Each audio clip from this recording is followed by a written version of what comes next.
ఇప్పుడు మాలీవుడ్ కూడా pan India range లో సినిమాలను అందిస్తోంది.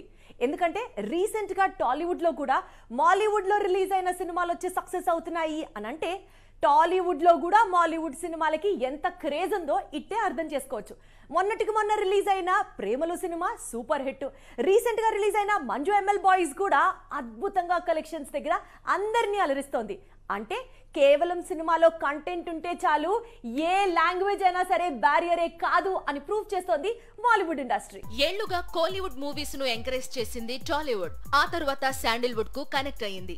ఇప్పుడు మాలీవుడ్ మూవీస్ ను తెలుగు ప్రేక్షకులు ఆదరిస్తున్నారు. మలయాళ సినీ పరిశ్రమలో ఆదరణ అందుకున్న చిత్రాన్ని తెలుగులో మంచి వసూళ్లు అందుకుంటుండడం, 10 కోట్లకు పైగా వసూళ్లు వస్తుండడం ఇప్పుడు ఆసక్తికరంగా మారింది. పులిమురుగన్ తెలుగులో మణ్యం పులి పేరుతో రిలీజ్ అయి దాదాపు 10 కోట్లకు పైగానే రాబట్టింది. 2016లో ఈ స్థాయి వసూళ్లను చూసింది మాలీవుడ్. ఆ తరువాత మరో మలయాళ ఇండస్ట్రీ హిట్ 2018 తెలుగు వెర్షన్ 10 కోట్లకు పైగా వసూళ్లను అందుకుంది. రీసెంట్ గా రిలీజ్ అయిన ప్రేమలు ఈ రెండు సినిమాల వసూళ్లను అధిగమించి 15 కోట్లు రాబట్టింది.